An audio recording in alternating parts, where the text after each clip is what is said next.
Assalamualaikum warahmatullahi wabarakatuh. Selamat malam. Welcome to my life. Okay.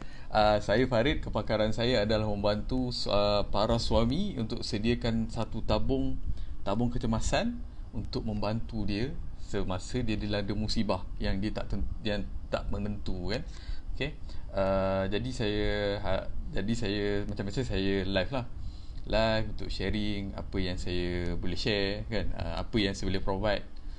Jadi saya sebelum tu saya mengharapkan korang semua berada dalam keadaan sihat sejahtera lah, dilindungi daripada wabak COVID yang mengancam nyawa kan. Hopefully korang semua berada dalam family sekarang ni, berada bersama-sama family kan.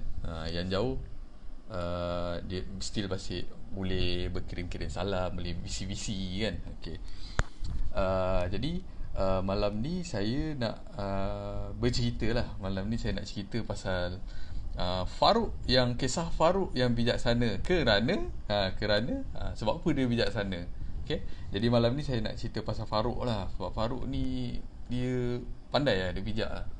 Dia bijak. Okay. Saya teruskan lah saya punya penceritaan ni. Sebenarnya Faruk ni dia ada family. Dia berkahwin dengan Salimah. Kalau suka dengar cerita tak ni? Kalau dengar cerita, kalau suka share cerita ni supaya orang boleh dengar. Best cerita ni. Best dan hopefully dapat manfaat lah. Kita dapat manfaat bersama-sama kan. Share, like okay? Faruk ni dia mendirikan rumah tangga bersama Salimah kan. Dan hasil daripada perkongsian hidup ni tadi, diorang dikurniakan 4 cahaya mata. Farhan, Siti, Habil dan Zulaikha. 2 lelaki, 2 perempuan. Dia selang-seli. Bagus Faruk ni. Ya. Jadi Faruk ni dia kerja dekat Petronas Twin Tower tu. Dia kerja dekat bahagian dia kerja kat Petronas, bukan Petronas yang pam minyak tu. Dia dekat KLCC tu dia kerja. Okay. Dia somebody lah dekat dalam tu kan. Jadi dia dapat provide dia punya family punya needs dengan cukup, siap berlebih lagi. Jadi disebabkan dia mampu, dan dia cakap Salimah tak payah kerja macam tu. You duduk rumah je jaga anak, macam tu lah. Sebab anak dia pun kecil lagi. Macam Zulaikha ni, dia menyusu lagi. Habil dia baru masuk taska. Siti baru darjah 1. Farhan darjah 3. Jadi dia prefer wife dia Salimah tu duduk rumah, sambut anak balik sekolah kan. Menyusukan si Zulaikha kan.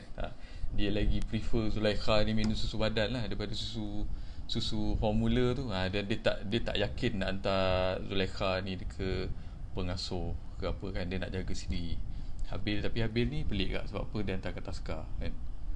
Mungkin nak suruh Habil ni belajar kot. Okay, macam tu lah dia jadikan cerita. Jadi nak ceritakan Faruk ni, family Faruk ni family yang sangat bahagia sangat. Dan Faruk ni pun dia seorang lelaki yang bertanggungjawab. Dia seorang family man kan. Lepas tu dia sangat melayan anak-anak dia. Anak-anak dia apa, dia cakap daddy nak beli tu, nak beli ni kan. Dia cakap okay ni ambil kan. Dia akan belikan lah. Setiap gaji ujung bulan, Faruk ni akan bawa anak-anak dia pergi ni Toys R Us kan. Nak ni ambil, nak tu ambil kan. Tapi sebabkan sekarang ni PKP, dia tak boleh pergi Toys R Us. Dia pergi ke Shopee. Okay. Tapi nak dijadikan cerita satu hari kan. Satu hari yang sangat hari yang sangat tak ingin diingati lah oleh family Faruk ni kan. Satu hari Faruk ni dia dilanda musibah. Dia accident time dia nak on the way nak pergi kerja kat Petronas tadi. Dia accident dekat lebuh raya Akleh. Dia accident kat situ. Dia meninggal dekat tempat kejadian. Dia meninggal kat situ. Faruk tu dia meninggal kat tempat kejadian. Okay. Lepas tu lepas dia meninggal dekat tempat kejadian tu, tadi Salimah ni tadi dia tak bekerja. Betul tak? Salimah ni sedih lah. Sedih sebab dia kehilangan Faruk kan. Jadi anak-anak pun kehilangan ayah kan. Farhan, Siti, Habil kan, dia kehilangan ayah. Habil dengan Zulaikha lagilah sedih sebab dia tak tahu apa yang terjadi. Siti dia pun tahu-tahu sikit je. Farhan lah yang sedih sangat pun sebab Farhan ni yang paling rapat dengan Faruk kan. Tapi itu dia punya kecederaan emosi. Dan benda tu boleh dirawat oleh waktu. Tapi yang menjadi concern kepada Salimah ni sekarang ni kan, Salimah ni dia punya concern sekarang ni satu je, macam mana dia nak besarkan Farhan ni, macam mana dia nak besarkan Siti ni, macam mana dia nak besarkan Habil dan Zulaikha ni. Masing-masing tengah belajar lagi kan, nak membantu keluarga tu masih jauh lagi, masih lama lagi. Farhan pun dah dah 3 kan, berapa tahun lagi dia nak support family kan. So Salimah ni housewife, tak ada pengalaman bekerja langsung, tak pernah buat dropship, tak pernah jadi agent, tak ada income kan. Yang dia ada pun yang dia ada dalam akaun pun cukup-cukup boleh melepaskan dia punya belanja untuk 5 bulan macam tu. Sebab dengan duit tu juga dia nak kena beli nak sebayar sewa rumah lepas tu. Sebab nak jadikan cerita, Salimah ni baru tahu yang bila Farouk meninggal, dia tak boleh keluarkan duit daripada akaun Farouk tu, sebab akaun dia dibekukan. Akaun dia dibekukan sebab pemilik akaun tu dah meninggal. Jadi dia tak boleh keluarkan duit dalam Farouk tu. Tapi dalam akaun Farouk tu banyak jugalah duit, tapi dia tak boleh keluarkan. Sedih lah ni Salimah. Dia bukan saja menanggung kesakitan emosi sebab Farouk ni tak ada, sebab dia sayang gila dengan Farouk ni. Farouk ni baik lah, dia macam husband material kan, dan sangat bertanggungjawab. So lepas Farouk meninggal, dia dah hilang punca, dia dah tak ada apa siapa-siapa dia nak bergantung harap. Adalah kawan-kawan Farouk kan, kawan pejabat Farouk buat ni tabung kilat kan, tabung derma kilat, dia bagilah dekat Salimah. Tapi benda tu tak cukup. Satu hari benda tu akan habis, betul tak? Satu hari benda tu akan habis, tabung kilat tu. Dan bukan hari-hari orang nak buat tabung kilat dengan kita, betul tak? Lepas tu nak jadikan cerita, pada satu hari tengah Salimah menung-menung kat rumah kan, tengah dia fikirkan macam mana lah dia nak beli susu Zulaikha. Susu Zulaikha pun dah nak habis. Habil yuran taska dia nak kena bayar kan. Siti dengan Farhan kena duduk rumah sebab belajar melalui online. Nak kena pakai internet, duit internet nak kena bayar, duit dah nak habis. tak ada pengalaman bekerja.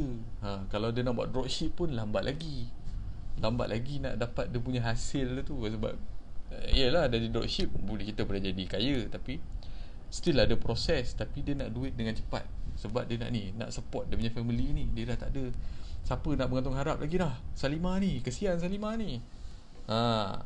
So dalam dia duduk menung satu hari tu duduk menung, tiba-tiba ada pam ting pom. Ada orang datang. Jadi Salimah pergi lah tengok rupanya ada ejen takaful datang. Ejen takaful datang ke rumah Salimah kan. Dia cakap tu dia mau perkenalkan lah, ejen takaful tu perkenalkan diri dia. Saya Najib. Saya perunding, saya takaful advisor bagi suami puan kan tu, suami puan Farouk kan.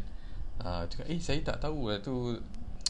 Salimah pun pelik lah. Saya tak tahu pun ni Farouk ada takaful. Dia tak pernah cerita pun kat saya dia ada takaful dia tu kan. Itu Farouk cakap dia ada buat takaful, dan dia ada buat hibah takaful untuk puan atas nama puan. Dia ada tinggalkan pampasan sebanyak 500,000 kepada puan.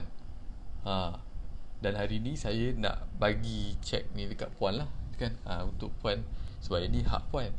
Saya dipertanggungjawabkan oleh Encik Farouk, arwah Encik Farouk, untuk sediakan, untuk bagi 500,000 ni kat puan kalau apa-apa terjadi dekat dia. Dan sekarang ni dia dah meninggal dan dia layak untuk mendapat pampasan penama. Dia layak untuk dapat pampasan sebanyak 500,000, dan penama untuk pampasan ini adalah puan. Jadi inilah dia cek, dan itulah lebih kurang kan.